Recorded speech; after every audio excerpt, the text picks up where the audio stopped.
আজকে সাথে সাথে এই রেসিপির ২ জন রিভিউ দিয়েছে আমাকে। প্রথমত আমার যা বলছে, "আপু ১০০ তে ১০০ এত মজা কিভাবে হয়?"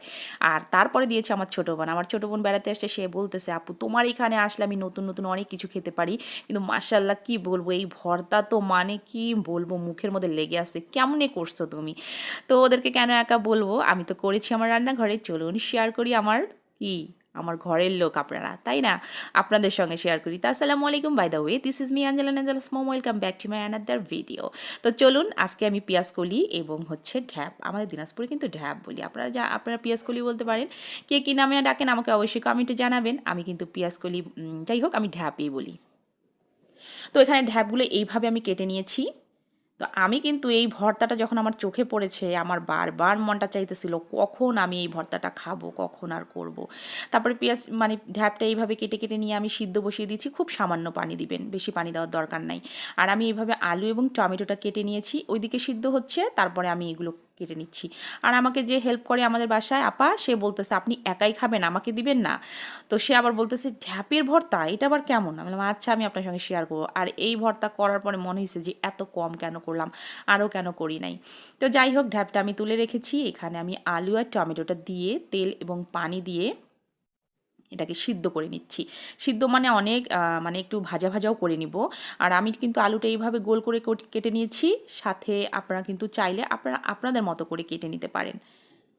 তো নতুন আলু এটা কিন্তু অল্পতেই সিদ্ধ হয়ে যায়। টমেটোটাও হচ্ছে, টমেটো 4টা আর আমি আলু দিয়েছি 3টা।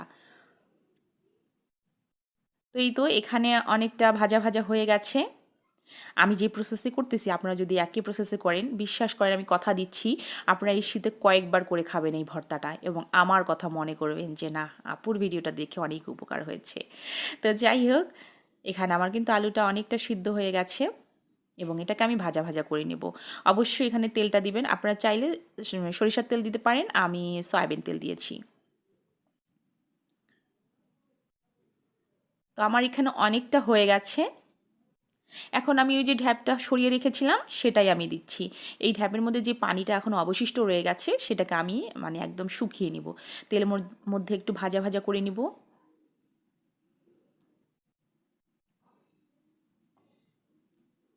তো অনেকটা আমার হয়ে গেছে।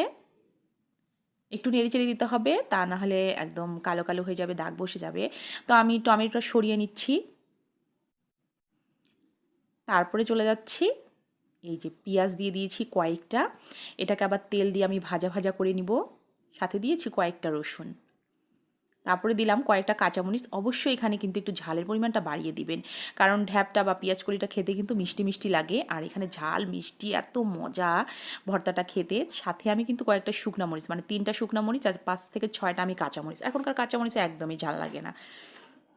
তো এই ভর্তাটা আমার এত ঝাল হয়েছে, তো ওখানে আমি সাইডে যেটা সরিয়ে রেখেছি আমার ছোটো বোনের জন্য, ও আবার কাঁচা পেঁয়াজ খায় না।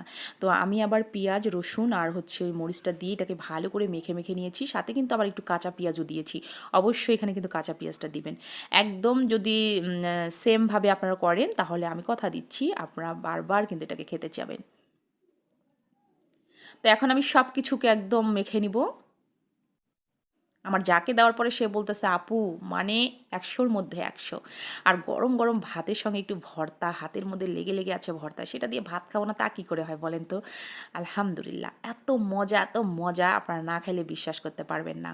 তো কেমন হয়েছে অবশ্যই জানাবেন। যদি আপনাদের ভালো লাগে অবশ্যই একটা লাইক কমেন্ট করবেন। তো এই পর্যন্ত ছিল। আল্লাহ হাফেজ, আসসালামু